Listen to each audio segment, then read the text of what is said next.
Welcome, one and all, to the Bitchuation Room Podcast Live. So happy to be back. So happy to have you here.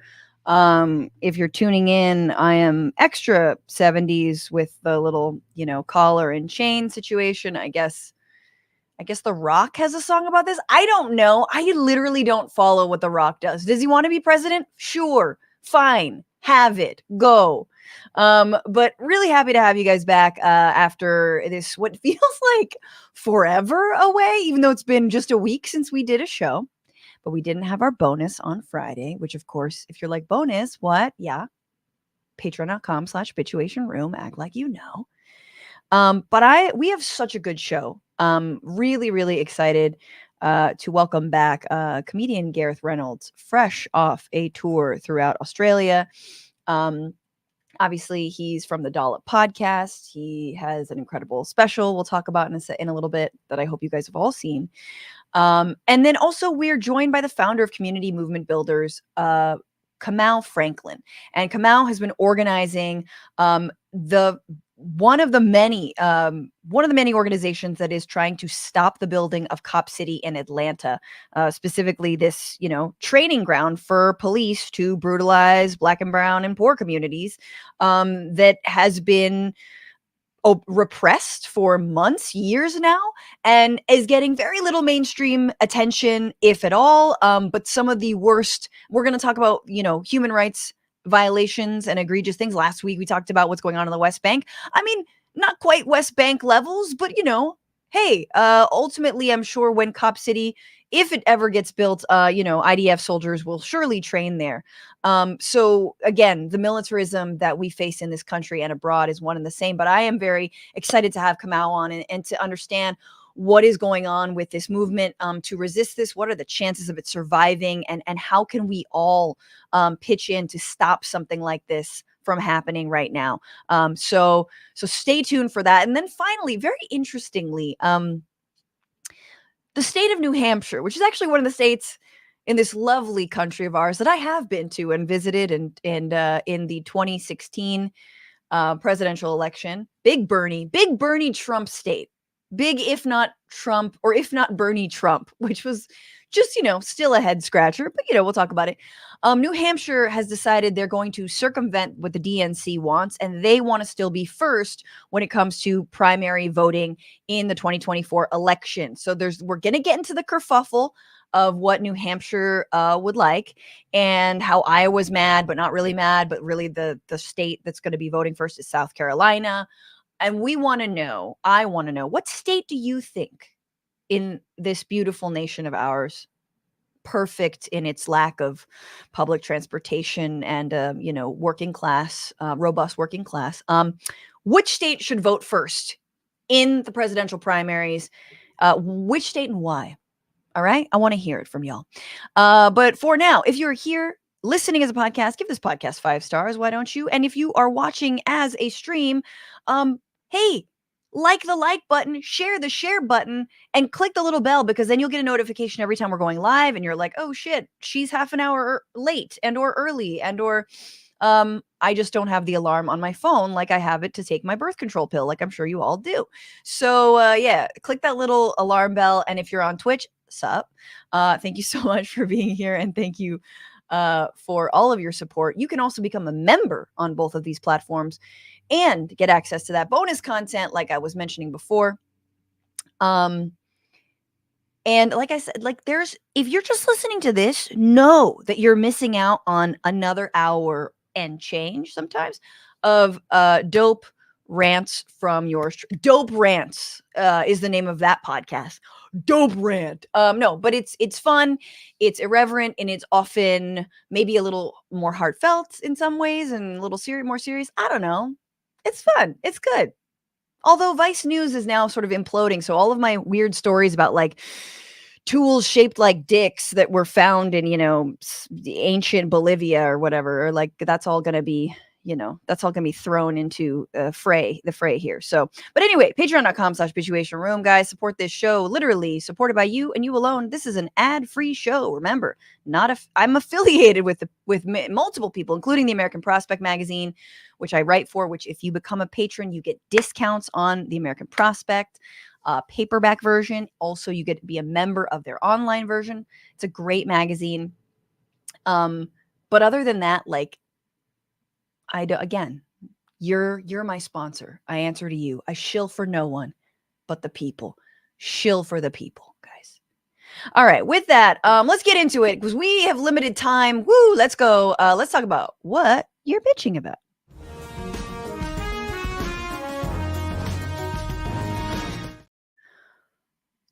So it is, God, we're almost 2 months into Israel's war on Gaza. And most recently, and we'll talk about there's been a temporary truce. I don't even like the word humanitarian pause. I don't really understand how that sounds like a humane society, humanitarian pause. Rawr. Like it's not really a there's nothing humanitarian about what's happening right now. But I will just say the biggest news story for me adjacent to the war on Gaza and the mass crimes there is the discrepancy in media coverage.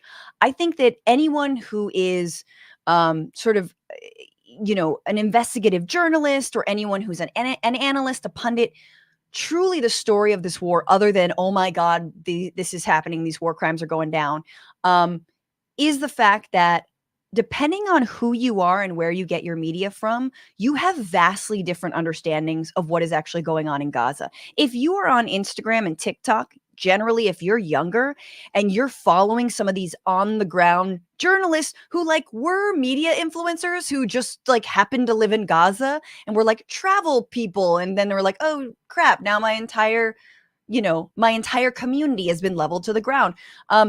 You're seeing bodies of babies. You're seeing children covered in soot and their parents saying prayers over them and saying goodbye to them. You're seeing entire neighborhoods leveled.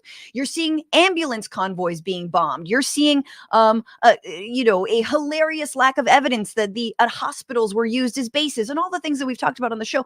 And then if you're a CNN head, which is what they call themselves, or you're an MSNBC, stan, I don't know.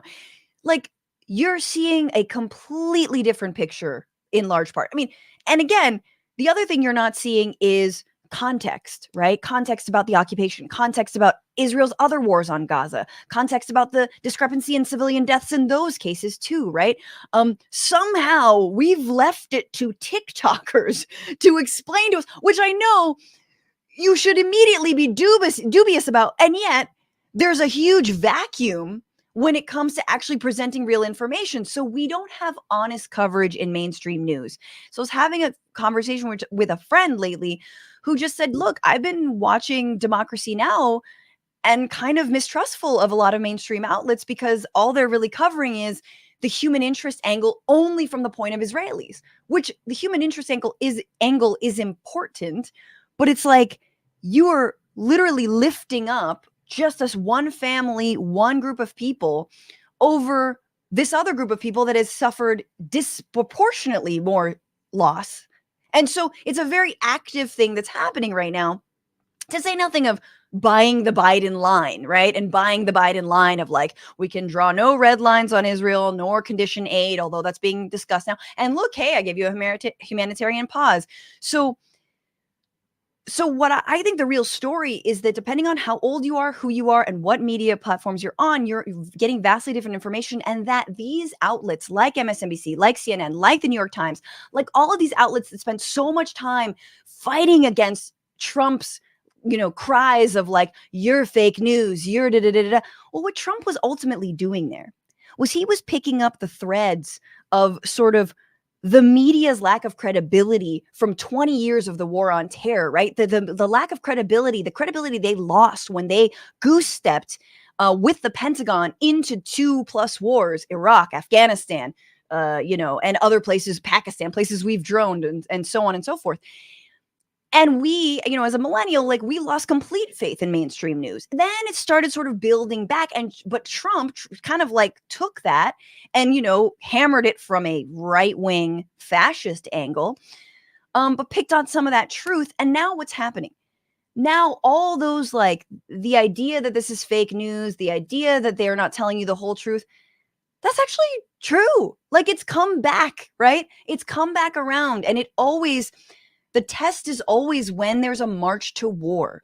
How will mainstream outlets react? And they have more amnesia than anyone. And there's some exceptions, right? Joyanne Reid with a certain monologue, Ayman Mohyeldin, Mehdi Hassan, right? MSNBC is doing far better job than CNN has.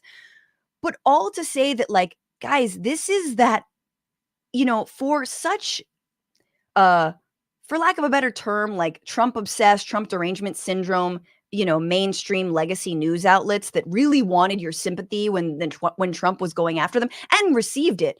I mean, they are obliterating their credibility as we speak, as they deliberately narrow their focus away from the objective truth of who is being killed and slaughtered in mass war crimes, and who had, yes, a terrorist act aggressed upon them, but by comparison it's just incomparable.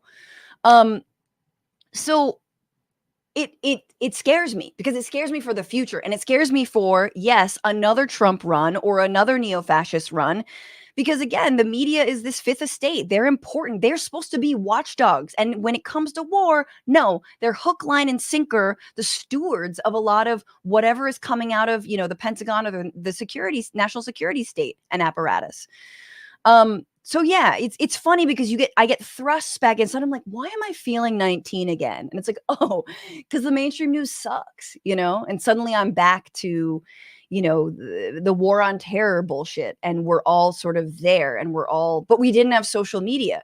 So that's what I'm bitching about. I'm bitching about the fact that this is the biggest story and that this will have ramifications for decades in terms of, trusting legacy media. And then when all their viewership dies, what are we like?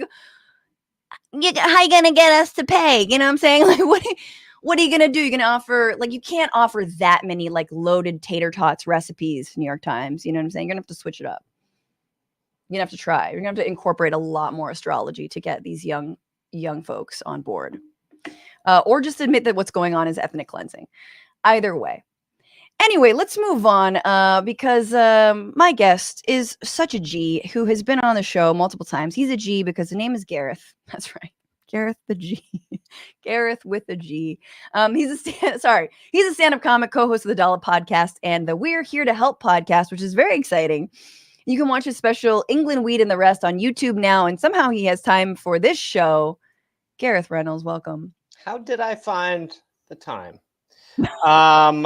Yeah, speaking of merch, we're here to help. Got to promote it. When you wear that, like in just a store, do people think you work there? What a puzzling question. No. Like, you look like you work at REI. You look like you're going to tell me, I guess sell me a I'm tent. picturing like a Vons. I like that. But yeah, I think I've been definitely, first of all, I go to a lot of REIs, and yeah, most times I'm there. I'm a big raisin snacker in public. So I've always got a lot of raisins, and I wear a hat like this, and people in REI come up to me a lot. And they're like, hey, you I don't have the heart to say no. I'll be like, yeah, what do you need? And then I'm like, I probably have killed people like rock climbers because I'm like, that holds about 120 kilos for sure. And people are like, great, I'll You're use it for using my family. kilos. You're I just already got you it. already lost them. Yeah, yeah. I've been in Australia. I haven't adapted back yet. No, it's okay. You're part English, right? Yep, they're not the same. Just so you know, not all white people are I from the same thought. place. Oh, right, Me right. You sent your baddies over there, I guess. Your Yeah, supposed. yes, we sent our convict. Listen, if you're going to try to break down and trace the roots of the English and Great Britain as far as being horrible, that's a different show. Okay, that's not the one we're doing. We're here to focus on Biden's mistakes. Yes, different. Although I Colonialism. am watching the last season of The Crown, which is just like too real. I'm like, yeah, we lived it. Yeah, I've not seen it. So anyway, congrats on killing the princess, but also Little teacher. Gareth, what are you bitching about? They killed the princess, and I'm not okay with that. I think it's a little relevant to what you were talking about. It is how ads on news, on how we get our ads. Like anytime you go to read an article, and you're like, all right, I'll read this article. I would say 50% of the time while trying to close a pop-up for something I don't want, I end up on the ad. And I'm like, no, that reinforces what they want. The ads that chase you, the ones that where you're like, I'll scroll down out of it, and it's like, I'm still here, I'm still here. Those ads. And then also places where I'll get and I mean, my podcast does ads, but we're like, hey, here are our ads. All right, here's our show. Right. The way that when I will watch some YouTube commentators, and with how dark things get, the ability for them to find a balance between we have a really dark show today. Obviously, there's been a lot of bombing going on in Gaza. We are also going to talk to an expert who says that murders are up in Chicago and why that's going on. But before we get into that, we want to promote holiday sweaters. We have our holiday sweater line, and we're excited to do that. And just the way that our ads and our promotion penetrate the seriousness of what's going on. That is what I'm bitching. I know it's really rough that it's happening during the holidays, it is. Well, it was indeed a Black Friday. And speaking of Black Friday, there's that Don Lemon clip where I forget who he's talking to, but it's a horrible story and needs to be called out on mainstream media. And as the person's doing it, he's sort of going, I think it might have been for a strike. And he's like, yeah, but okay, all right, you're going to strike, but what about the holidays? People aren't going to be able to get their holiday gifts? And you're just like, dude, there's always going to be a reason to not do this. But yes, the way that capitalism puts its foot up the ass of the reality that we should all fear, that really gets my goat. I'm mad at all ads except for the Temu ads, the ones that are I'm a grandma. What do you do? Because I don't get shirts. You know what else I noticed? When you'll be watching and YouTube has a way to do this. They must. But where they'll be throwing to a clip, they'll be actually President Biden had something interesting to say about that. And as they're about to cut to the clip, it'll just be some guy who's like, you have 10 pounds of unpooped poop in your stomach. And you're like, wait, how did they know that they were going to a clip? And who is this guy who's like, your soap is killing your skin? It's always that. Yeah, they're always trying to get me to drink mud, but also the Temu ads. It's basically like Sky Mall for the internet. It's amazing, and I love it. So I should have bitched about how I want Sky Mall back. Such a loss. Where am I gonna get I need a 15-foot Yeti for my yard. Better times. God, I wanted a globe for my dog. Globe. Dog globes. There's always something like that. So they can globe around. You need a driving range in your bathroom. You're like, I didn't know it was possible, and I think I might. All right, well, let's get into this. Oh, we gotta go, because so many things happen, but only 2 on this show. This is the week where.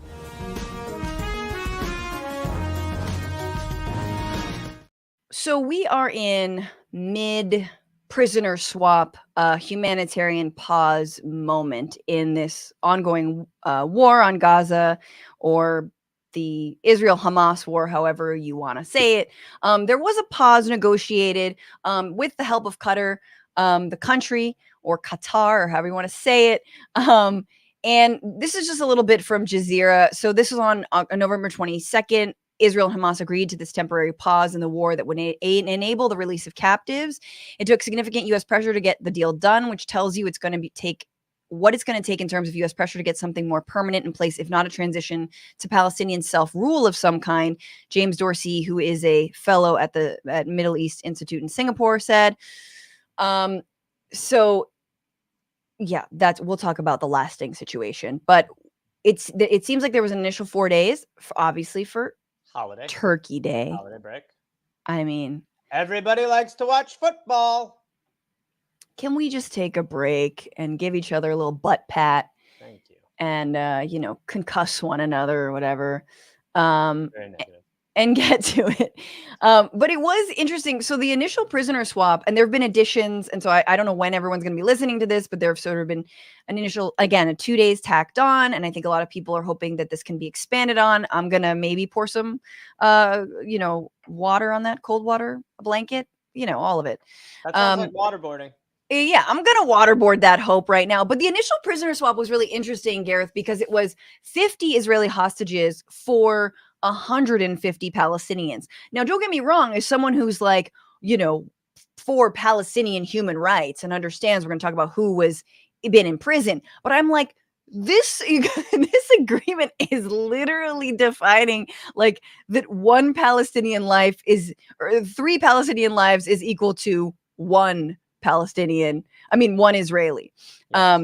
This was a little bit more because it was like 150 Palestinians to 50 Israeli hostages. It's just like, I don't know. You also get caught up in the numbers of the captures since this all started. And when you actually start to, the way that you've got to actually kind of try to recalibrate your value of human life in this is almost impossible to quantify, where you're just kind of going like, okay, but like so many have been killed. It's like so many Palestinians have been killed since then.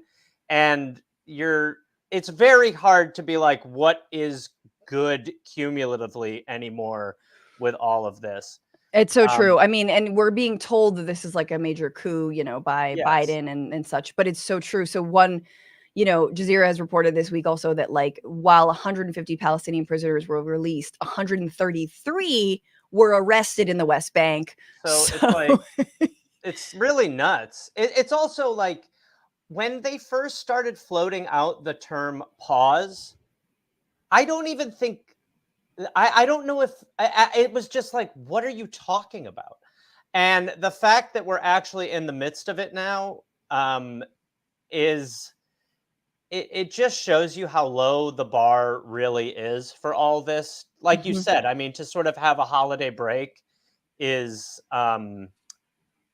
it's great. But knowing that there's much more carnage to come, that is very obvious. When your goal, it would be one thing if your goal was a ceasefire and you were on a 4-day pause, right. But when your goal is a pause and you're on a 4-day pause, right. It doesn't really give you tons of hope as far as what are we actually going for here. Yeah, I mean, I believe it was someone with Doctors Without Borders, a representative who on a European news program, I can't remember the name of it, who was basically like explained the cruelty of a humanitarian pause, allowing, some food and water, which, by the way, better be cooked because people don't even have like flames or electricity with which to eat the food or cook the food. But how cruel it is to be like, oh, we're going to fatten you up. So when we continue killing you, you'll have a full stomach. Like, I mean, it's just wild. And, to say nothing of like, yes, the threat of famine, the threat of disease, the fact that like clean water is hard to come by. I mean, I think water is probably like the number one. And so there have been some trucks that have been allowed in, but to your point about the sort of, we're being asked to sort of like equate everything, there were, among the hostages taken by Hamas, soldiers, right? Israeli soldiers. You compare the people who Palestinians are asking to be released, and of 300 of them, 270 are children, 30 women, 233 of those have not been convicted of anything, and 21 have been accused, but of throwing stones. It's good. It's good. I will just say, when I see lists like that, and you did want some comedy in this show, so allow me to attempt it. Yes, please. It feels like we always leave the lives of men off these lists. I know men are not. I'm all for women and children being saved, and I value them. But it really always feels like if it's a man, we're like, look, that's okay. But 30 women. I mean, we're. I feel like, can I stand up for the fellas? Do we do that? I mean, you're mostly just like arm candy. I feel like you have to deal with that. It feels like the centuries of full-on oppression and overrule have cost us men in the long run, which I don't love. As a man who has a cat and finds himself to be very feminine in most of his ways, except for the REI look. No, I think that, it is. It really is. It's like, I mean, the parallel to Ukraine gets drawn all the time, and it's a very good one. When when you see not Jake Sullivan, that other piece of shit, Tapper. No, what's his name? He's been the liar for the Pentagon forever. But he gets choked up over the lives of the Ukrainian deaths, and when it comes to Palestinian deaths, he calls it war. War is bad. War is brutal. This is war. Yeah. So I don't know. Well, John, we have a little. John Kirby. Yeah, we have John Kirby saying. Let's go to that actually briefly. And before we do, I just want to, like, when Gareth says women and children first, I mean, it's almost like that's the IDF's goal. This was from the New York Times, noted left-wing outlet. About now 15,000 dead. This, I think, says about 14 or just over 14,000. And the staggering rate of about 10,000, it looks like, of those 14,000 have been women and children. Now, the rest are all people, and I assume they mean people with those little thangalangs, men, little human men, or people who, trans. Fellas. Yeah. Fellas. No, I don't. What are they? I'm forgetting the name for them. Machinist. Oh, I don't. They're a minority population, unimportant, just sort of there. It's nice to be called a minority finally. Feels good. It's been a while. No, but so I mean, it is awful, and like, just let's go to John Kirby, and then we'll. Oh, we gotta go. Let's go to John Kirby. This is the kind of stuff that he is saying, and they're throwing around whenever you say genocide. Which, by the way, forcible removal, the Armenian genocide, Native American genocide, always part of the genocide. When you have the trappings of the genocide, it's hard for us to not look at it and be like, 1 million people displaced, probably genocide. Here he is. But this word genocide is getting thrown around in a pretty inappropriate way by lots of different folks. What Hamas wants, make no mistake about it, is genocide. They want to wipe Israel off the map. They've said so publicly, more than one occasion. In fact, just recently. And they've said that they're not going to stop. What happened on the 7th of October is going to happen again and again and again. And what happened on the 7th of October? Murder, slaughter of innocent people in their homes or at a music festival. That's genocidal intentions. Yes, there are too many civilian casualties in Gaza. Yes, the numbers are too high. Yes, too many families are grieving. And yes, we continue to urge the Israelis to be as careful and cautious as possible. That's not going to stop, from the president right on down. But Israel is not trying to wipe the Palestinian people off the map. Israel's not trying to wipe Gaza off the map. Israel's trying to defend itself against a genocidal terrorist threat. So if we're going to start using that word, fine, let's use it appropriately. I know you are doing. I know you are, but what am I? You do the same. You do the genocide. We have more evil people in government without question, but for some reason, John Kirby, I always am like, how does he do it? Because he's like the QVC of war, and he has this ability to do it, to pull it off, to stand up there and just constantly sell the bullshit.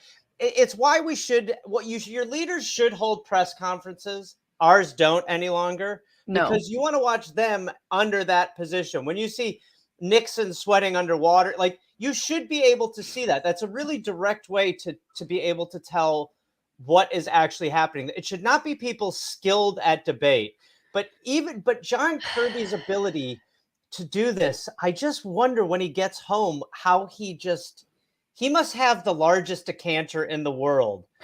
I mean, if there's ever a man who needs to come home from work and Drink pour himself to sleep. and just Johnny Walker himself to a window for long, pensive, silent stares, it is John Kirby. No, I mean, you know what? What's interesting about John Kirby also, and I think it's sort of like, again, it's part and parcel of, I think, a Zionist mentality, and a mentality that very much dehumanizes or considers Palestinian humanity to be secondary to propping up the military state of Israel. He's incensed. He's Yes. super, and it's like, and again with everything, which is like, I feel like you wouldn't be so mad, but you know it's genocide.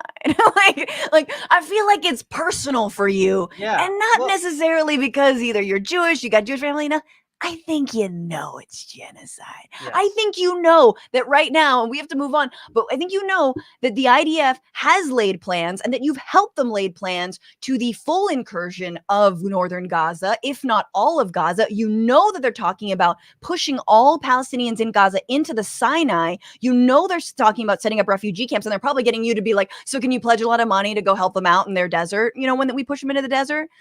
How great is it on our weekend of celebrating genocide, we get to watch more white people explain or contextualize a genocide?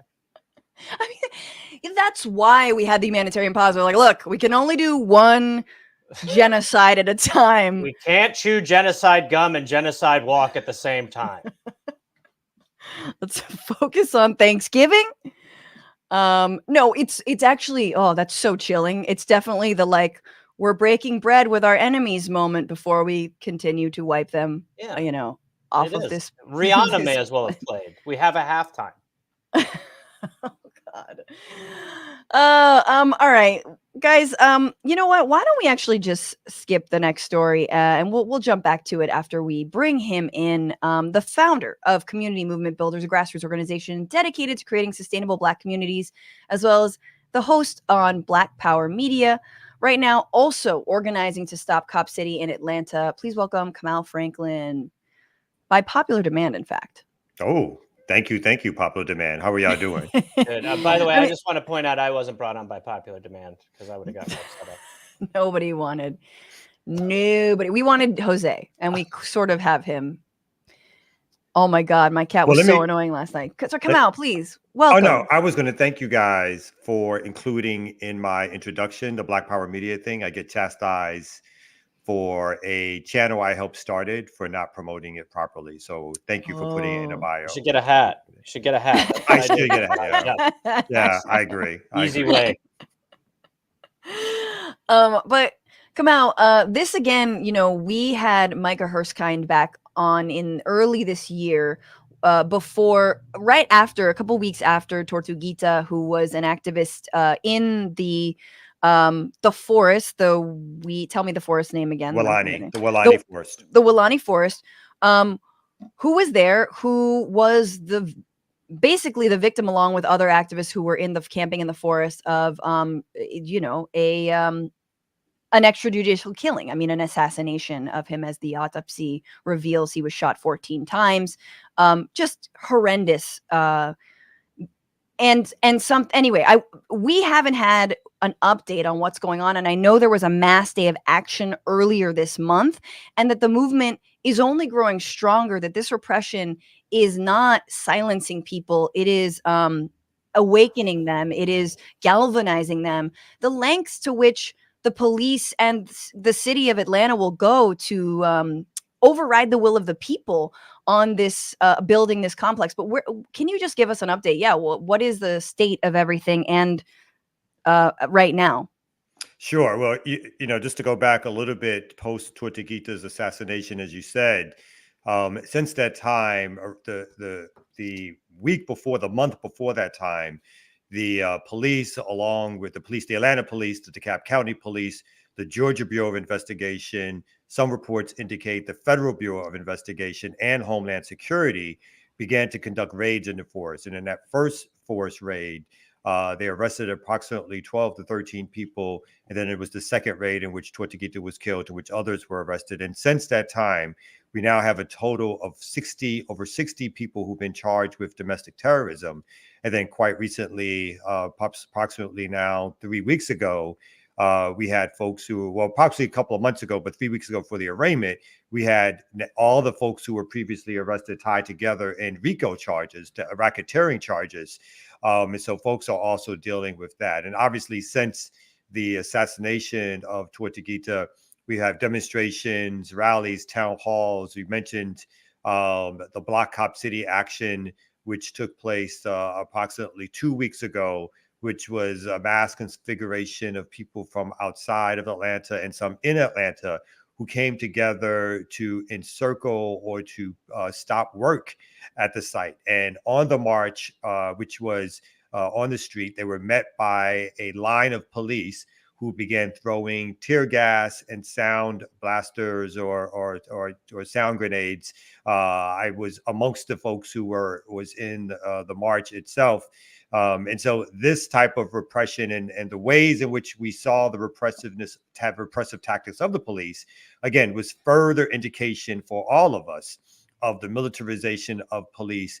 Again, the training of police, not here in Atlanta, but across the country, that would take place with a Cop City facility that would be built, and the further training, internationally speaking, of soldiers with the IDF, police agencies within Israel, which have already done work with Atlanta in terms of continual militarization of police. I will mention this one particular fact when it comes to the Israeli police and the connection with Atlanta. The Atlanta police give credit to the Israeli surveillance system as the ways in which they set up their own surveillance system here in Atlanta. So in other words, a police captain went to Israel, spoke about the surveillance system that he was shown, and he was quite enthusiastic about duplicating in Jerusalem, brought that system back to Atlanta. Atlanta is now the most surveilled city in the world outside of 5 cities in China. Wow. So that's what it's going to say. Unbelievable.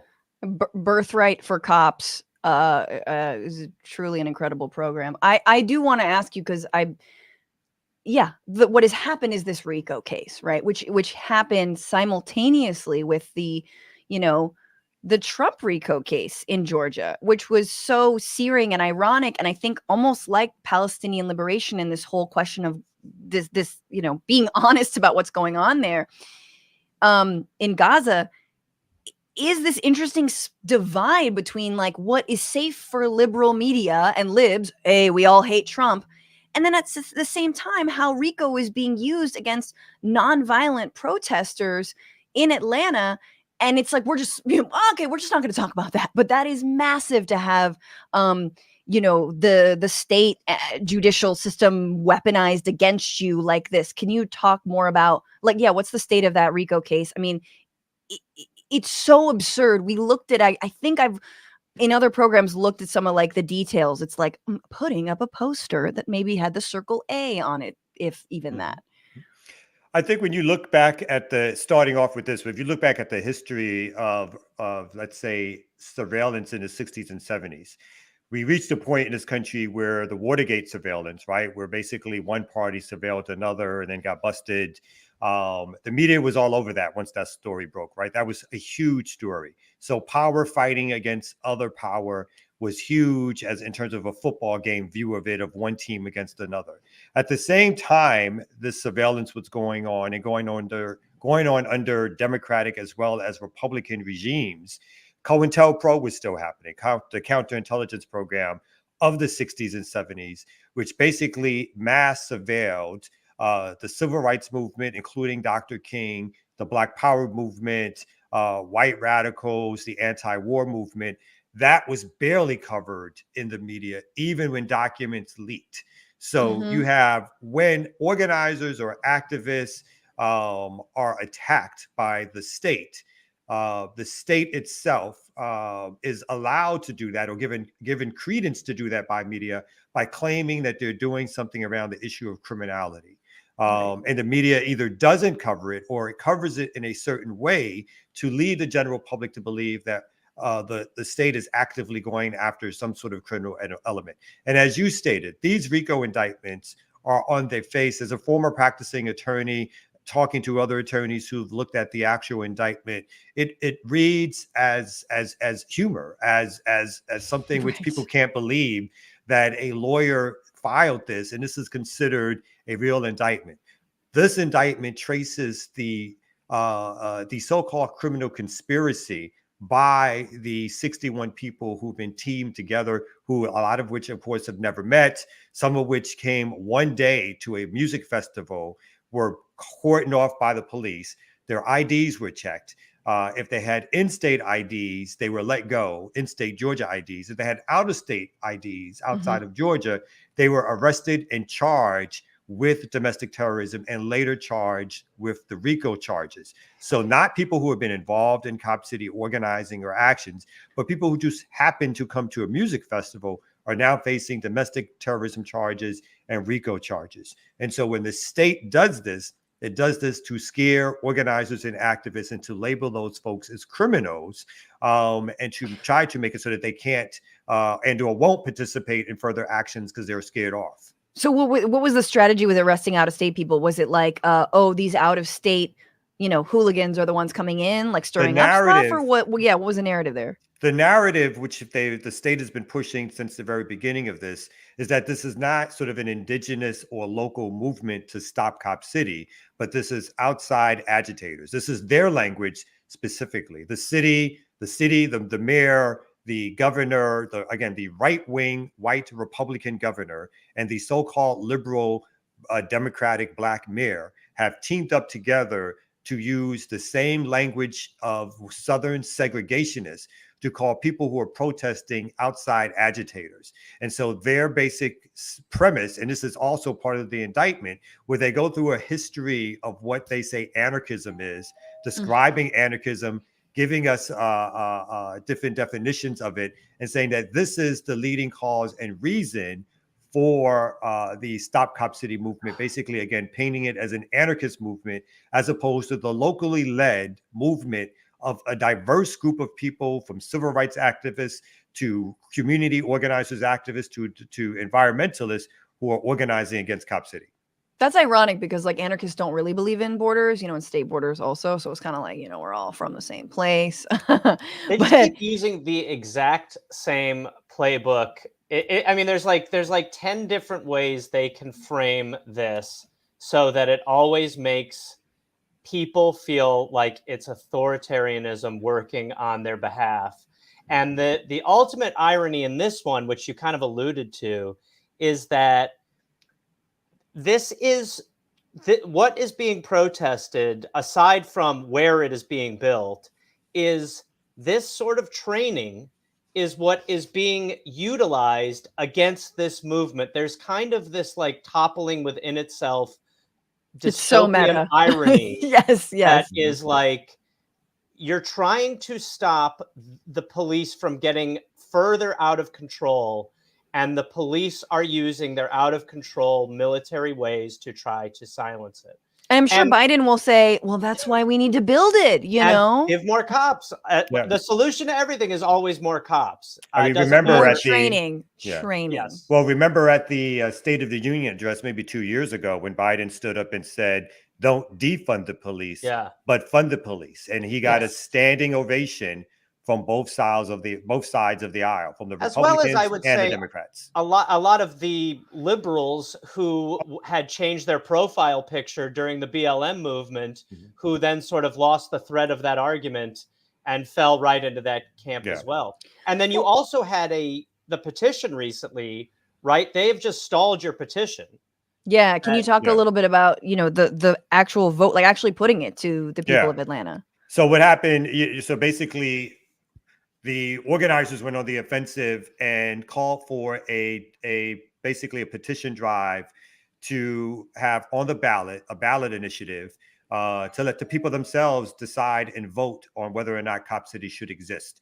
Organizers went out and collected over 116,000 ballot signatures, most of which in which we verified that we met the standard procedure for to have this on as put on as a ballot initiative. The city of Atlanta decided to not count or not verify those signatures, and so they are sitting in limbo. There's various court cases working through the courts right now, but basically they made it so that we missed the November deadline for having this petition on, and the earliest we could possibly have it on would now be in March of next year. At the same time, they're continuing to build out Cop City as we speak because they've cordoned off the area and they've made sure that the developers and the corporations that have put money into this are going to get what they want, which is a militarized police training center, which is going to be continually opposed to organizers, activists, and like you said at the beginning, continue to over-police Black and brown and poor communities. Mm-hmm. But it'll have a Chick-fil-A, so, or whatever the hell's going to be there. Yeah, can you talk about, because like in the Wilani Forest, like we're talking about just cutting it down or large portions of it. So maybe like physically how it's going to look or what their plans are, but then also weren't there plans to not do that and have it be a green space for the people of Atlanta? And how did that take such a massive U-turn other than, I am assuming, corporate cash and donations? Well, like you said, it took a massive U-turn, particularly after the uprisings of 2020, after Breonna Taylor was killed, George Floyd was killed, here in Atlanta, Rayshard Brooks was killed. Basically, the Atlanta Police Foundation, in contingent with the City of Atlanta and the Atlanta Police Foundation and Atlanta Police themselves, decided to dust off old plans of building out this Cop City idea. So this was an idea that they had plans for that they never moved on.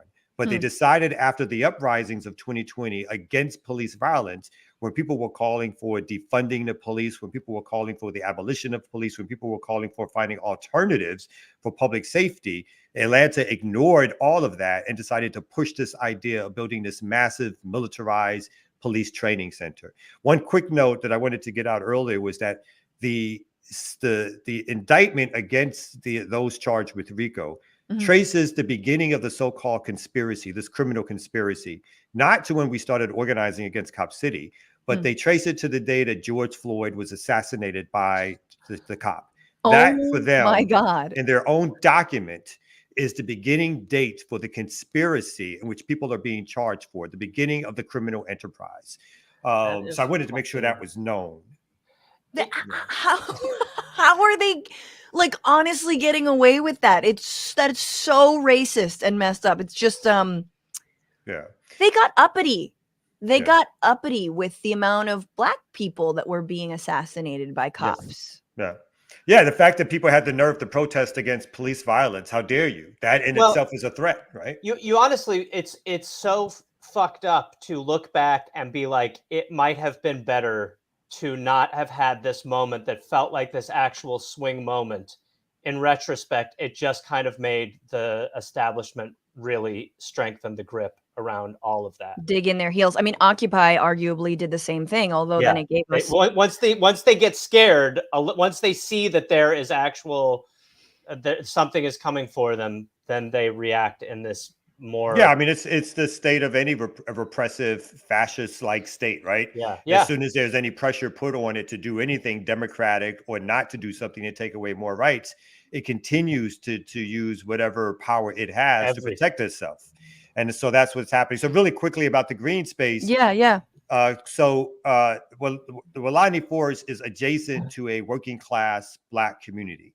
And that Black community was promised, and the entire community was in promise that space, the Wilani Forest, would be used for camping trails, parks, playgrounds. In other words, there were documented plans which were already on the table for how that area would be used. Again, as soon as the uprisings happened and they cleared the deck, all those plans were pushed to the side and they ushered back out these plans that they had to build this militarized police training center. It's just so fucked. Yeah, it's so, I mean, it also feels like, I mean, look, Standing Rock won ostensibly, right? Like, you know, and yes, there was the, the Valley, what is it? Mountain Valley pipeline that Manchin got passed. But, Standing Rock was that watershed moment. It feels like when it comes to indigenous rights and it comes to like protecting water and whatnot. And I do feel like Cop City, I mean, it does feel like a lot of the energy from 2020 is funneling. If they say that it's the beginning of the, George Floyd moment, okay, sure, let's give it to them. You know what I mean? Because it's like a lot of the efforts that came out of 2020, I mean, legislatively completely died. Completely. Nobody, as Gareth said, had the balls to basically stand by it. And on the local level, any like efforts to move money, and there have been some efforts to move money out of these massive police budgets. They've also tried to find weasel. I mean, here in LA, like finding ways to weasel out of, actually having to give 10% up of, the LAPD's budget, or getting the money from somewhere else, or, in massive media campaigns to basically naysay some of the efforts to, move money out of the police force. All this didn't work. They defunded it. The right is saying we already defunded the police somehow, that it was defunded when, we marched. If only that's how easy social change happened. So it's almost like this feels like it does. And I'm sure, tell me about the organizers and the folks. Does this feel like a continuation of some of that BLM energy? No, I mean, I think we're definitely in a period of what I would call heightened consciousness and heightened mobilization. Obviously, not just on police murders, Cop City, going all the way back to Occupy Wall Street. Now here, in terms of the issue of Palestine, in my lifetime of being an ally of the Palestinian movement and liberation cause, I've never seen this type of reaction. So there's obviously a moment where people are reckoning with capitalism, with authoritarianism, with U.S. hegemony. And I think that's it. We're in a period where that is ongoing. And I think the state has reacted in certain ways. I mean, I don't think anybody really thought the state was going to defund its police, right? The use of the police forces in a domestic level is what keeps the powers that be in charge and in place with the powers to arrest, murder, bring people to court, lock people up for extended periods of time. They're not giving up that power. And I would also say that, during the movement, what we had is when the movement was dying down a little bit in 2020, 2021, is a new narrative of high crime, right? The media, the powers that be, the politicians seized on a post-COVID so-called uptick in crime to suggest that we needed more police. And that was the theme that they were running on.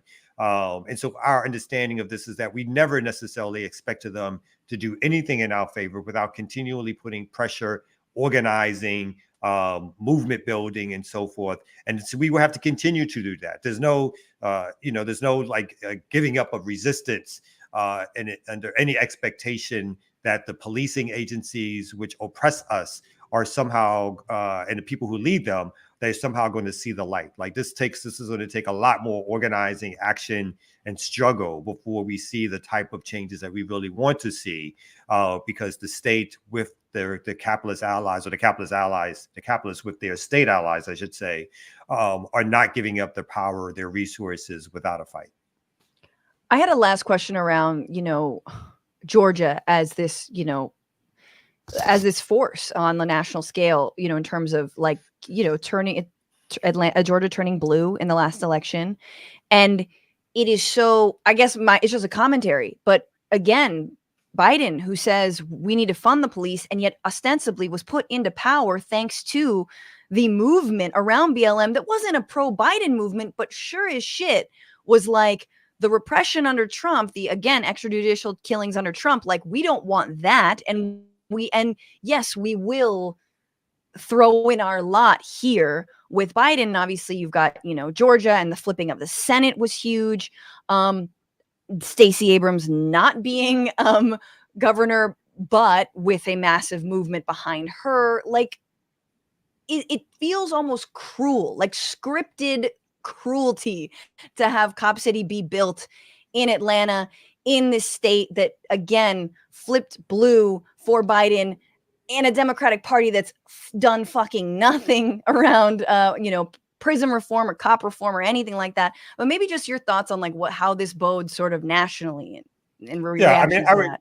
Yeah, I mean, I would argue that it wouldn't be a surprise that this would happen under democratic regimes or democratic leadership, whether locally or nationally. Most of the cop killings that have happened in cities have happened under democratic regimes who've been the leadership of those police agencies who've done nothing to curtail their over-policing and use of violence, because they are, in a lot of ways, they want that over-policing and use of violence. So the things that we can agree upon with that the Republicans and Democrats are always going to be on the same page on are cops and capitalism. Right. And so there's no light really there when we have those things. So we're not surprised by that. Even under the so-called new progressive senators, none of them have come out against Cop City. None of them took a stance against Cop City. Stacey Abrams didn't take a stance against Cop City. The mayor of Atlanta pushed Cop City, and again, worked with a white right-wing Republican governor who is overtly a white supremacist in a lot of ways. They found walking hand in hand, using the language of Southern segregationists to put down a movement to stop police violence.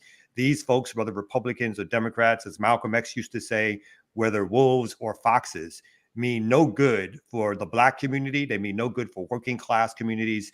They are there to protect capitalism, and they protect capitalism through their cops.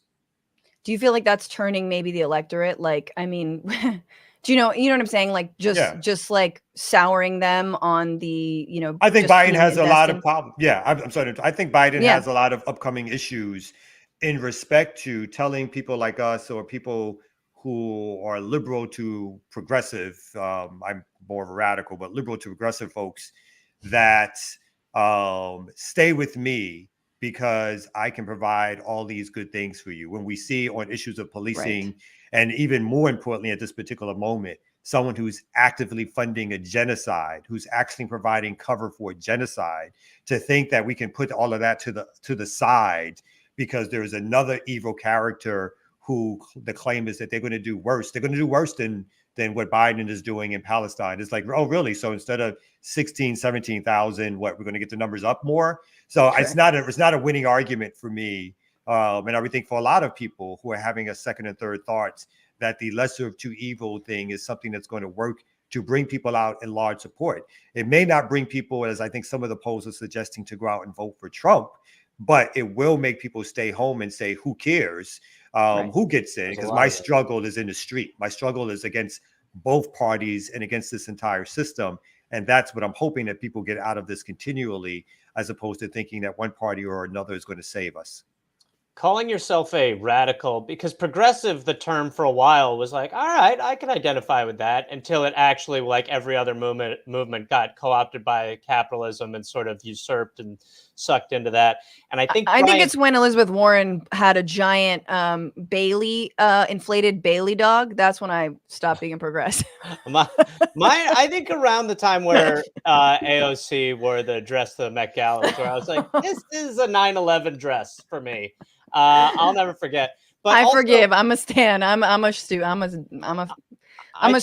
for AOC. Keep going. Oh no. I also think that Brian Kemp got softened when he sort of became, to the liberals, became a bit of a resistance to Trump. Oh yes. I think that sort of softened him for people, and he, like you said, is so dangerous. What helps support you guys, that people who aren't in Georgia or Atlanta, what is the best way to support, to give credence to the movement? Well, if you go to our website, communitymovementbuilders.org, what we have there is a Stop Cop City page. And there's a list of things that we ask people to do who are not in Atlanta, not in Georgia, in terms of helping to support the movement. And that is everything from doing the easy stuff of calling, emailing elected officials, to a list of developers who are involved in Cop City and people doing direct action, people organizing protests, people going to their places of business, their storefronts or whatever, and protesting in front of them. The corporations, so asking folks to boycott and to call out the corporations who have given upwards of $40 to $50 million into Cop City. So we ask people to do those actions continually, whether it's social media, live actions, call-in actions.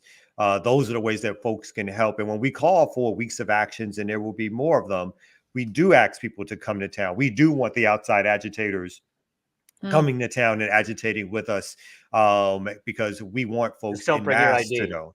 Bring it. Yeah, don't bring your ID. Yeah, that's Don't even probably bring a your wiser cell move. phone, honestly, because Yeah, some of yeah. the surveillance tactics you're talking about are so sophisticated and insane. Oh yeah, definitely. Well, I mean, the tracking of people through obviously cell phones, the hooking up of the when I talked about Atlanta being the most surveilled city, the hooking up of surveillance between cameras that can Oh, yeah. basically follow you everywhere. So they have an amazing system of surveillance and what I would call criminality at work. Yeah. And I think we need a people's movement to stop them. Yeah. These universities are invested. I'm here at the page. That's wild.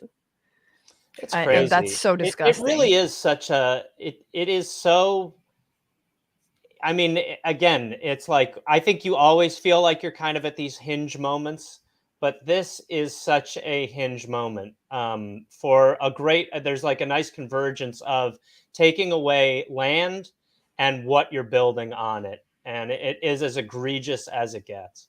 I mean, lastly, like, what about media coverage? And then, like, I know maybe Ossoff and Warnock are like, they're not showing up, but are you guys making sure they know that they're on the wrong side of this? Oh, they know. Yeah. And yes. Well, we can call them. Like, that's an easy phone call. Definitely call. Yeah, no, that's what we want, calls and so forth. But we've had protests at various events that they've spoken out. Speakers have challenged them at events in terms of talking about Cop City, and they've given wishy-washy answers, right? And the only times they've made any statements have been on the RICO charges, and they gave some bland statements. And at the time of the arrests of the people who ran the bail fund, with false and fake charges of white collar criminality, they also made a statement. So let's be clear. The bail fund, the infrastructure movement is being attacked. Bail funds have been around for over 100 years. The county and the state of Georgia is going after the Atlanta bail fund, which has been around way before even the Cop City incident. And I want to end with this. So, there's a convergence here happening on both sides of the aisle. So what we see against for those who are the establishment has converged. And so again, whether or not that's corporations, Republicans, Democrats, capitalists, developers, they have converged around the idea of wanting Cop City built. But on the flip side of that, we've had a vast array of movement organizers and activists, everything from environmentalists to grassroots organizers to anarchists, to civil rights workers, to voter rights workers, who've all come out and said that they were opposed to Cop City and who have all continued to use their leverage. So we are building a movement in Atlanta, which is going to go further than whatever happens with Cop City, which will challenge elected officials and do grassroots organizing on the ground for years to come. And that's really what we're building in Atlanta. And that's really going to be the outcome of this struggle against Cop City.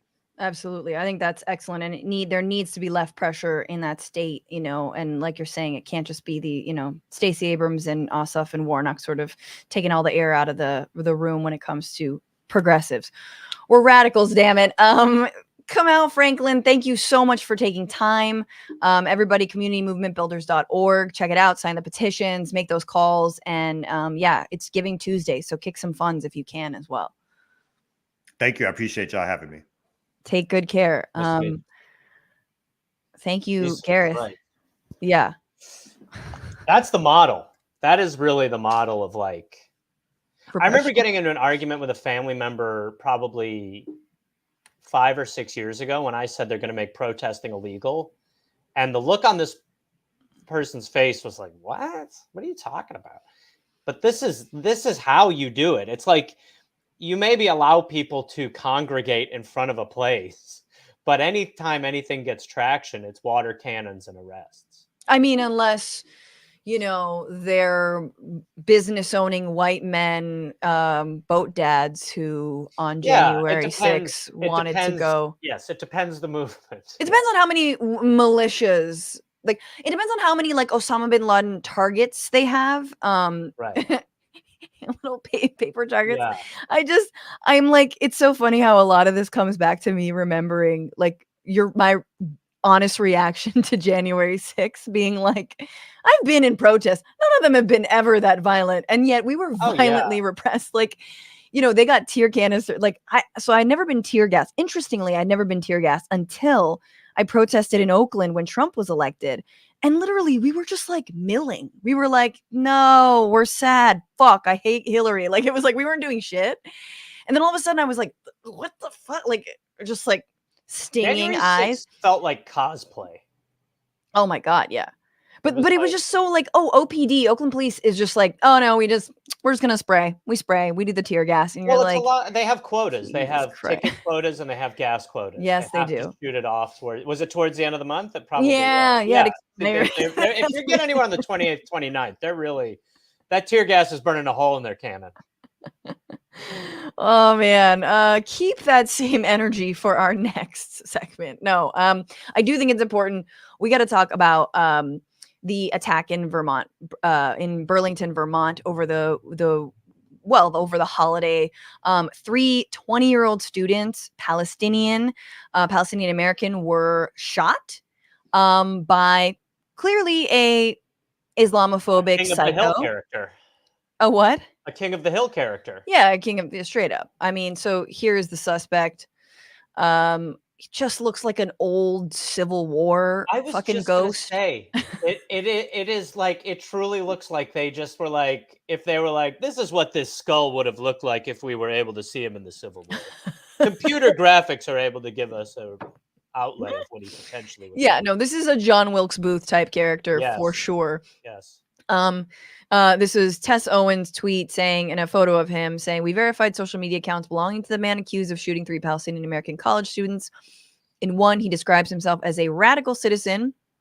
Oh, great. Now we're talking Now that about turns radicals bad. again. Well, you can't gotta use find that. another one. Well, let's go back to wokies. I'm eventually, I'm just going to be a liberal again. That's what's going to happen. I'm going to be like, it's liberal. I'm back to liberal. Okay. Everything, they've taken everything else from me and they abandoned that. I am now what we call a liberal. We're just going to be like, this Or is a joke, guys. We're just going to be like, I'm a jihadi. All right. I'm a strict jihadi. I am actually Taliban. So, well done, everyone. Okay, so okay, whoa. This actually points to something. Anyway, here we go. Democracy and capitalism for oath keepers. He patrols democracy and capitalism for oath creepers. I don't know what those words mean. I don't know what he intended those to mean. I don't give a shit what they meant. He shot 3 people while they were walking home, doing absolutely nothing. They were taking a breather, I think visiting family members in Burlington. They were walking to the house of Mr. Awartani's grandmother for dinner. Ah, yes. And according to Marwan Awartani, the great uncle and former education minister of the Palestinian Authority. Oh, interesting. Hey, hello. The young men told family members they were speaking a hybrid of English and Arabic before the man shot at them 4 times without saying anything, according to a family spokeswoman. 2 of the victims were wearing Palestinian keffiyehs, a traditional headdress.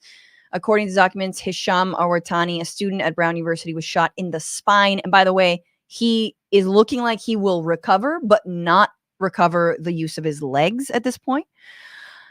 Tassin Ahmed, a student at Trinity, was struck in the chest, and Kinan Abdelhamid, a student at Haverford College, was struck in the backside. All 3 men are 20 years old. It is a miracle that they survived. I mean, I am not a religious person, but I'm like, yeah, someone was watching out for them.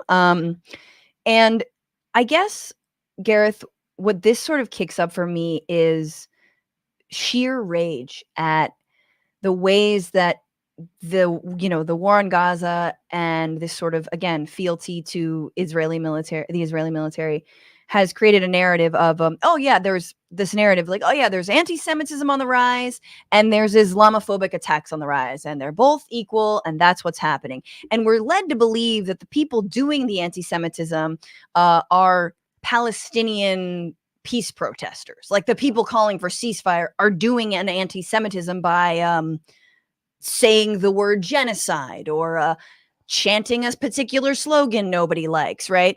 Like that's what and then the people who are actually killing, whether it's a 6-year-old Palestinian kid, whether it's shooting these 3 Palestinian-American boys, young men, they're all white supremacists. They're fucking white nationalists. Like, the enemy is the same. The same people doing anti-Semitism, truly, Tree of Life Synagogue massacre, Tucker Carlson on a Tuesday, and the people who are killing Palestinians, it's not Jews and Arabs going at each other. It's fucking white supremacists. No, That's who's doing both of those things. It's always some fucking white guy who was on Facebook.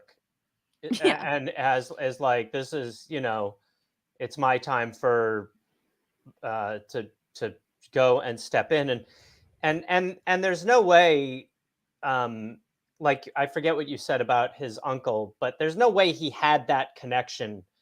He wasn't like, I am attacking. He doesn't know about the PA. No, like, he just sees the headwear, and he is just like, I mean, this is just what happens. The thing is that when you read the roots of what this guy's talking about, he hates capitalism. And so you have this root of all this horribleness that is birthed out of the systemic disease in our country, which is capitalism, in no way to justify ever any reaction like this. And Sure. I think that the racists exist with or without it. But people are so fucked, and this guy views his enemies as these 3 men that he shot, because everyone's so fucked. It's coming for everyone. Like, the water is being poisoned for everybody. I still think guys like this probably go out and do this shit because we live in a country with not only a gun problem, but a major race problem. But it's interesting when you go, oh, he's anti-capitalist too.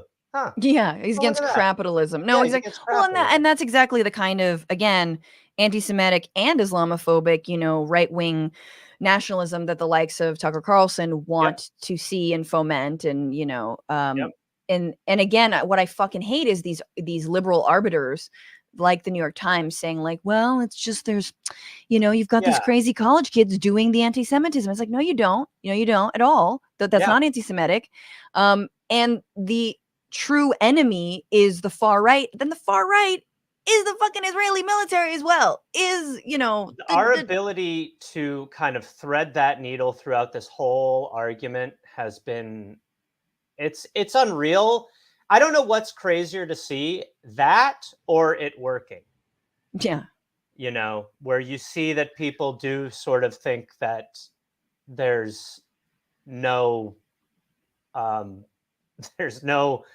upending of the Ukraine argument within our government's response. Oh, that's the dissonance is wild, that they're still saying it has become unreal to watch. I mean, every few months you just look back and go, wow, we actually were doing pretty well back then. You know what? I'm having the opposite reaction when it comes to Ukraine, and I'm someone who was like, no, I do think we need to support people's sovereignty, blah, blah, blah. But, it's like Ilhan Omar called for conditioning of weapons, not conditioning. She called for not just an endless stream of military weaponry to Ukraine. Like, do we have a diplomatic situation? Like, are we going to, we did, we going to use our shut words? It down. We did, but we didn't want it. We don't, anytime I mean, again, it's basically what Assange said at the get, which is, this is all just a way to funnel money. Yeah. I mean, we look at everything as a way to funnel money. Even the roots of our relationship with Israel has been, it's all based around war, militarism. Absolutely. And wherever we can find ways to funnel that and channel that, we will. It's just unfortunate for the establishment that Ukraine and Israel happen so close together, because, Iraq gave us a nice breather as far as that went. And now it's actually, it's almost like when the train in East Palestine. That's right. Right after Joe Biden shut down their ability to strike. It's like those two events were a little too close together, but we were still able to be okay with it. But it was getting a little tight there for a second. A little too on the nose, but still a little oopsie poopsie. Just missed it. Yeah. Yeah. Anyway, all to say, obviously, but thoughts go out, and this is absolutely. It's unconscionable. It's ridiculous, and to say that, I'm sorry, but to say that Palestinian and Muslim Americans face the exact kind of fear as white Jews is absolute dog shit. I'm sorry, it's dog shit. Well, It's I would agree with you, but I follow Amy Schumer. exactly. And why is it that all of the crazy white bitches who are losing their shit are so non-Jewish passing? They're so goy passing. Matt and I have been bitching about this for so long. People, you were like, "Oh, you're Jewish?" Matt's been Literally having- no idea. By the way, Literally no idea. Matt's having a moment. Matt's having a moment, which is very fun for him, because the one thing he doesn't have to do on his videos is start off with "as a Jew," because you look at his face. Anyway. Unfortunately, as a white man, I can't agree or disagree with that. I just work here at REI. I'm a carabiner guy. How much? You doing whole family, or is it just you solo? That'll grip you. It's so gross. It's so ridiculous to me. And it's like, again, it's weird that it correlates the amount of money and privilege you have, that you somehow feel more threatened the higher you live on a literal ivory tower or a hill. That's the reason why social media is so ridiculous. It's because it's like, yeah, eat your DoorDash, watch your Hulu, and tell me how bad it is. Exactly. I just had to get that off my chest. Anyway. Oh God. I didn't know that was Jewish. He is having a moment. We were at a farmer's market, and there was a woman who's like, "I just love your videos." And that's the best time to say, "Leave me alone, lady." And then I just grabbed him and I was like, "He's married. He's my Jew. Get your own Jew. Get your own Jew."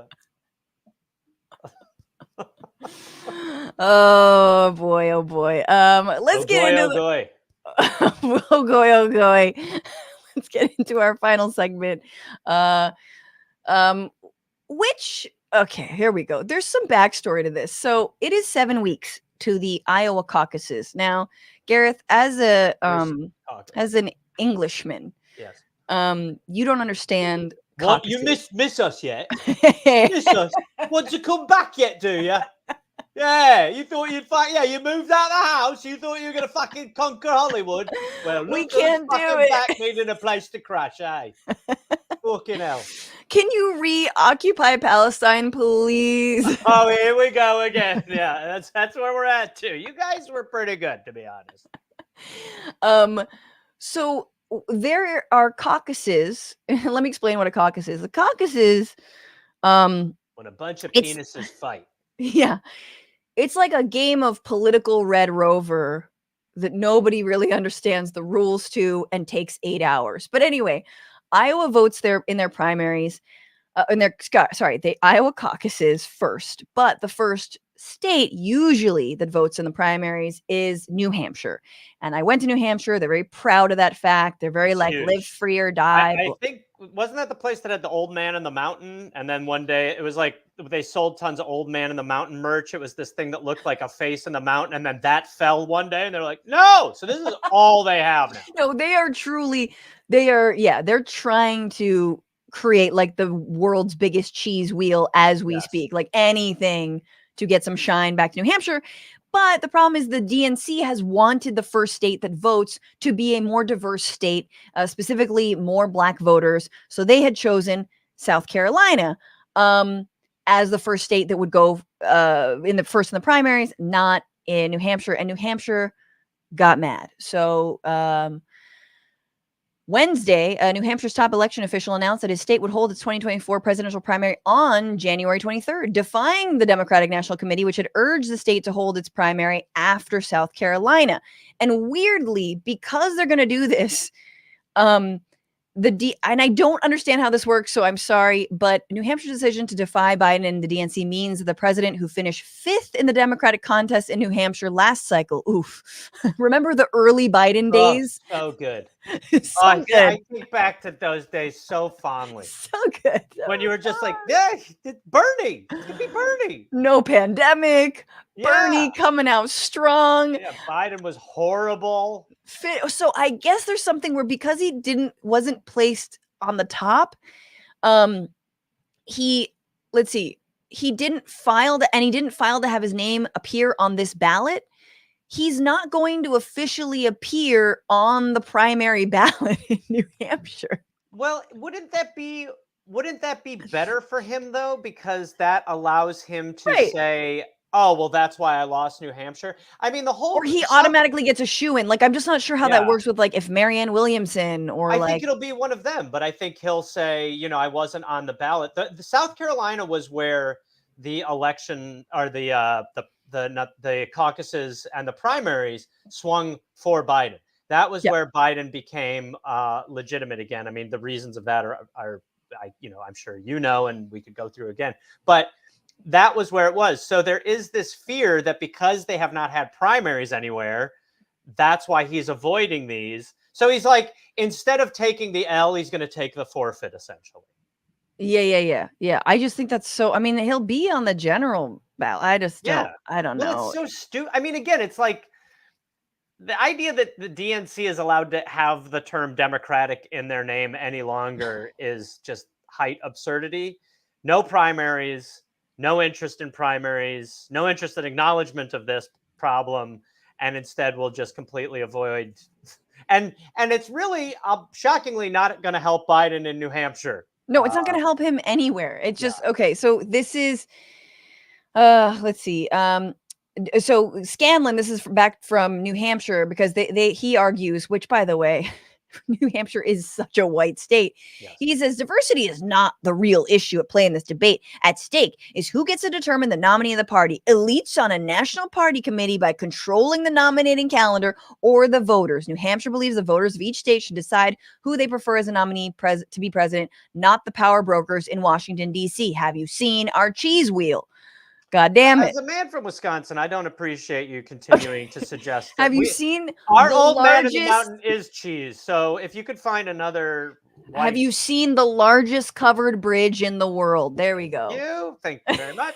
But all those people that he's outcrying over are those are the similar systems that kept New Hampshire as the first one.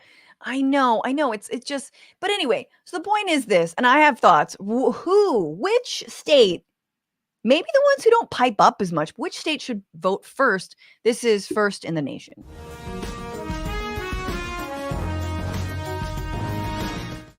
The longest preamble to a very stupid segment and game, but I don't agree, not really a game. I think my pitch. Okay. You can go first, but I'm just saying. No. I want to hear your pitch. I think my pitch is a way, like this is an opportunity, right?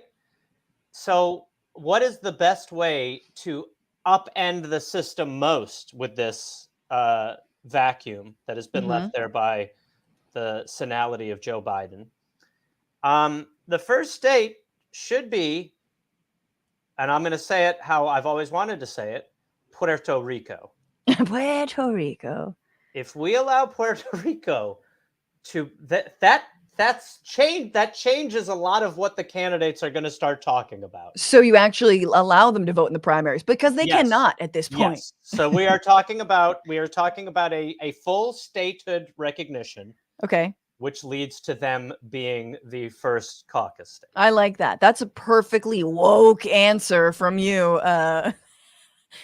Spoken like a jihadi. By the way, I should point out that I have been unable to turn off the features on my computer that when I make human gestures do things like that. So that was not on purpose.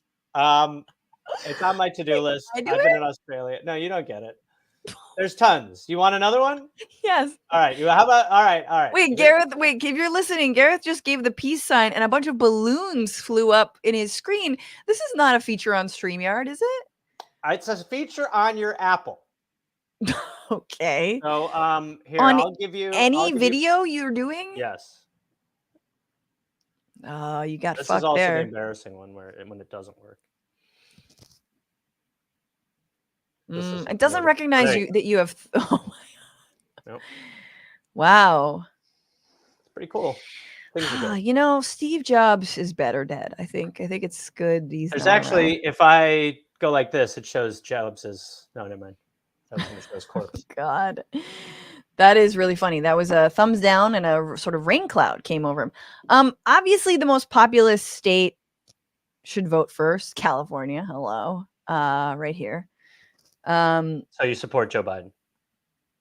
No, this is a Cornell state. Absolutely. I mean, it's a Bernie Sanders state. My neighbor has a Marianne Williamson sticker, and I'm like, oh wow, that's pretty out there for someone who is never been kind to me. They know about the bituation room. I guess, yeah, Marianne Williamson. Anyway, but here's my thing, and please tell me if I'm crazy. What if I like it. We all voted on the same fucking day? Why? Why is it staggered? Can we not tabulate correctly? I can push back immediately. Okay. Well, I mean, you're talking about shortening the election cycle to around a year, I would say then. And that for me, as someone who gets hit by the election bug every year, every 2 years. No, I guess there's way too many trucks to be sold in the the spring Toyota-thon for the election cycle to be that fucking short. I just think of how many pie shops are going to be closing on the east with your little plan. I mean, exactly. All the diners that we won't get to hear like the racist thoughts of the people inside of. But like, this is the tip. This is like, we don't all get to look at each other's test scores here. We don't have cheating here. It's a blind. We wouldn't look over at our neighbors, voting booth and say, what'd you put down for number 5? I cheated a lot, but I know that is same. That, I mean, again, the part of how, I mean, our elections are so dumb by every metric. Indeed. But yes, that seems to be one that would help a lot for sure. Also, I mean, and the whole momentum, make them ranked choice voting. Oh, well, 100% ranked choice voting. But it's also just like, the whole momentum thing is so weird. And it's also just more like there's just more money and it more. Allows the media to tell you who is the best shot. Who's the most presidential. Think about the Howard Dean scream. It gives you these opportunities to build up or tear down. I love in the apocalypse. Like, hey, how come we don't have, I mean, Howard Dean's not a savior, but it's not just anymore. But for a minute, it looked like he could be until he was swallowed up. Well, we don't have anything nice because a man gave us weird. And you know what, Gareth? It was weird. It was not okay. It wasn't of this world. None of us are saying what he did was okay. Do something normal, cheat on your wife, get caught with someone in a bathroom. Don't scream like that. Anyway, it's all dumb, but hey, I love that New Hampshire. So apparently also the Iowa caucuses are going to go first still, but it doesn't count since the caucus, but they're not going to tell us the results of the caucus. Well, to be fair, they didn't in the primary last time either. No, they did not. It took them many weeks. But Pete Buttigieg won. Yeah. I'm pretty sure the app or something. Yeah, the app company won. No, like they're not going to tell us until Super Tuesday who won the Iowa caucuses. Listen. Let Iowa out. You do you, Iowa, you little weirdos. So weird. Oh my God. That announcement will really have great resonance on Super Tuesday, by the way. I mean, no, it won't. Before Super Tuesday. But you know what's okay, last thing I'm going to say on this, it's just really funny as a Californian because I visited New Hampshire again in the primary of 2016 and talked to a lot of people. There are not that many people there. I sat outside of what is called a market basket, which is their Safeway, Vons, whatnot. Sure. And it was really cute. And I talked to people, had them sit down at my desk of very important thoughts. It was very adorable. And so many voters had shaken candidates' hands, like Yep. So many of them were like, I don't know, Hillary's grip was a little too strong for me. Or, like Biden didn't finish his pie, or like all the things that like, Biden pissed his Bernie pants. didn't, jack me off to completion. Like there's there's so many. I Like, have to get moving, otherwise I would finish this. just so, like each one of them has been particularly catered to because they are so early. So I understand, like, it's cool to have met a It is presidential cool. candidate. Like Yes. most Californians have not. No. And so, yeah, No, that is what it is. They That wanna is feel what it special. is. They are like, they met him. I have this friend of mine, and she's have not to see- a. Willie Gus's comment is, "It was the mittens." It was the mittens. I would, but these are porous. I have a friend who loves Hillary, and the reason she does is because she said something to her once. And I'm like, yeah, but all this that she knows. I know. But she said something to me. I mean, that's apparently Hillary's very good, like interpersonally. Yeah, It's like well, great. Sure, I don't know. That I would be. It's the whole like they're a good man, or she's Yeah. a good. I know Yep. her. She's Yep. a God-fearing. Like, who the fuck? Anyway, Yeah. Anyway, if you're in New Hampshire, we see you. You're special. We love you. Yay! You're a special little snowflake, just like all the snow on your covered bridge. Your little windmill cookies, or whatever the fuck you do and have. No, I actually like the people in New Hampshire. They seem pretty chill. Yeah. But Gareth Reynolds, we've reached the end of the show. Wow. Can you tell people how they can find you and follow your work and stalk you? You can forever? find me at Reynolds Gareth on social media. That's your IGs, your TTs, and your Twitters, as I still call it. And you can go watch my special, like you said, England Wheat on the Rest, and the rest. I can't remember the name. On the rest. And I have the Dollop podcast and a new podcast with my friend Jake Johnson called We're Here to Help, which is a call-in advice show. So go listen to that. I haven't yet, and I don't know what I'm waiting for. It's time. I truly hope you're not ruining like that many lives. Like, I hope it's Yes. Yeah. Yeah, hell yeah. You play the audio clips, or do people call in live? They call live. So it's a live interaction. Yes. What time do you guys film? Because I've got a problem. Well, we film. Is it like Loveline? You email at helpfulpod@gmail.com. Okay. And then if we like what you have, we'll schedule a call. Oh, okay. Because I had to We're not live to air. I called Loveline once, and I can't tell this story on air. All right, guys. Both those guys didn't turn out to be conservatives.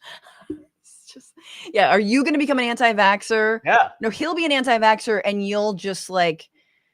I'll just be recommending that, No, wait. They're both anti-vaxxers. They're both anti-vaxxer, but Adam Carolla was just outed as having received like a bunch of money from like the Wilkes fracking brothers or some shit. Like, I forgot. He has like, someone's been propping up his career for a while, and I'm like, oh, that makes sense. That does make sense. Anyway, Gareth, you're wonderful. Take good care. Bye-bye. God bless. USA, baby. Number one. He's like to the CIA, the NSA officer listening. Bye-bye. That's my daughter right now. Bye-bye. Bye. She also likes to say tractor. Tato. It's very fucking cute. I wanted to read some comments and then fuck off into the night. Lever Action Gorilla on Twitch says Kamau is also from Black Power Media. That's right. And he shouted it out. Rosalba14 says Black Power Media. Charlie Martini on YouTube. We could call the Cop City the pig pen. I like it. Gatling Combo. What I said, they should all vote first. Josie Justice, Israel should get to vote first. They seem to be getting most of the money. Indeed. Neil Mick says, I prefer Genocide bathroom break. Yeah, indeed. And saying that he watches Democracy Now! Every morning. Democracy Now! Is sort of good on... It's good on it's good on international stuff, but when it comes to war, it's like, you think that the rest of the media landscape would change, but honestly, it hasn't. It's Jazeera, it's Democracy Now!, it's The Intercept, I would shout out Mondoweiss. These are places that have great coverage. And sadly, so many places like Vice, like BuzzFeed News, I think in the last 10 years, we've seen sort of the rise and fall of a lot of online news outlets that actually did a pretty good job covering, you know, stories like Israel-Palestine in a way that you didn't just leave it to like TikTok and Instagram and such, and random folks just like, doing a deep dive. So anyway, all to say, yes, shout out to Democracy Now! They truly crush it on this. Schmegley on YouTube, every 10th prisoner, you get a free day of no bombing. Yeah, it's so ridiculous and cruel. Michael Gonzalez, but Rittenhouse is safe, right? And just in terms of the cop city and the protesters and anyone, yeah, I mean, you're never going to hear Marjorie Greene or anybody talk about Cop City. I mean, the right has never stood for fucking anything in their lives. And whenever they protest, everyone's like, oh my God, do they have a point? Oh, let's talk about it. Do the parents who are summoning Proud Boys and Moms of Liberty who are threatening students and threatening their families and threatening teachers, do they have a point? Are library books too sexual? That's next time on NPR. Like, I'm sorry, but there's a lot of hand-holding with right-wing protest movements that are often astroturfed and whatnot. Soul Life, thank you so much for being a member. They said they needed a cop city due to low police morale, due to poor public perception of police. Like, bruh, there's a free way to fix that. Yeah, stop being the worst. Gary Cooper, don't call him a King of the Hill character. None of the old boys at King of the Hill were murderers. Thank you, Gary. And I can see why Paige, our producer, flagged that because she is also a massive King of the Hill fan.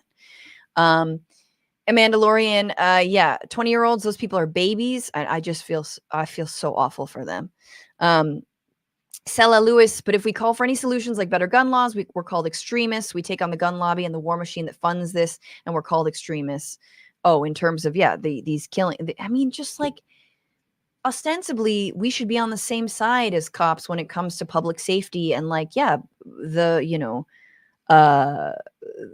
access to weaponry in this country. And yet we're not, because they insist on continuing to murder people and get away with it. And again, like Kamau was saying, it is a way Democrats also really love employing the cops because they're the cleanup crew for not addressing systemic inequality and not addressing, exorbitant housing prices in the markets in cities across this country, or jobs, or access to public transportation, or fucking, I don't know, fixing a street or two, literally anything that makes a city livable. They're not willing to deliver on that. So they need the cops to lock people up and to criminalize poverty. That is part of the deal. Aces 8 says New Hampshire isn't nearly as conservative as Iowa. This is true. Also very white, but you're right, not as conservative. Gary Cooper, New Hampshire and Iowa are two of the whitest and most conservative states. Okay, so a little pushback. I don't think they should choose who the candidates. I mean, it's just weird. Like, it is true. Like, at this point, it's like, all right, if you are the Democratic Party, I don't know. I mean, maybe South Carolina. I'd say, like, I'm going to go with, like, a Midwest state. If I'm being 100%, I would say, like, Illinois. Some Midwest. Give it to the Midwesterners. Give it to, I don't know, Minnesota. Is that a state? Minneapolis. In Minnesota. Give it to Minnesota. You know what I'm saying? Just a little bit more diversity. Schmegley, Tuxedo Cat Supremacy. Yes, Gareth's cat was in the background there in a photo, a beautiful, handsome photo. The half black rapper. It's a stage staggered. It's staggered in case the DNC feels the need to course correct like they did last time. I think you hit the nail on the head right there. It is, we don't want to, and no party is like, well, we can't have that much democracy. It can't just be all the same time. We have to be able to finagle it. We have to be able to put our money behind, the candidate that's going to protect capitalism. We got to get Obama on the phone. I mean, God, what a dark time, you guys. What a dark moment. What a dark moment. 2020, Obama makes the call and everyone is just like, okay, I guess so. In India, says Salah Lewis, they vote for a month and it's mandatory like the census is for the US. Yeah, it's mandatory in a lot of countries, and I think that leads to other problems, but I'm not against it. One thing I just think we need to adopt from other countries is voting on the fucking weekend. That's it. Voting on the weekend. Voting on the weekend. Voting on the weekend. Voting on a weekend. That's it. That is it. That is it. The mandatory thing, let's wait on that.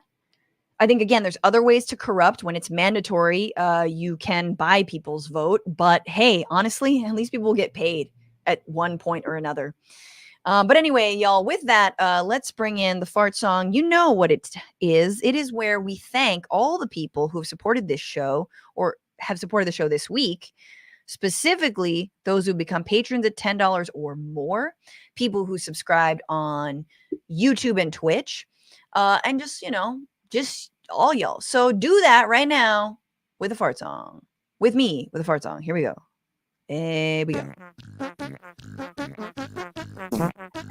It full screen. We don't have a lot of patrons at $10 more, except for Dawn Batson, you beautiful human being. Guys, this is my doula. No joke. She helped me birth my baby into this world, and she's a wonderful human being.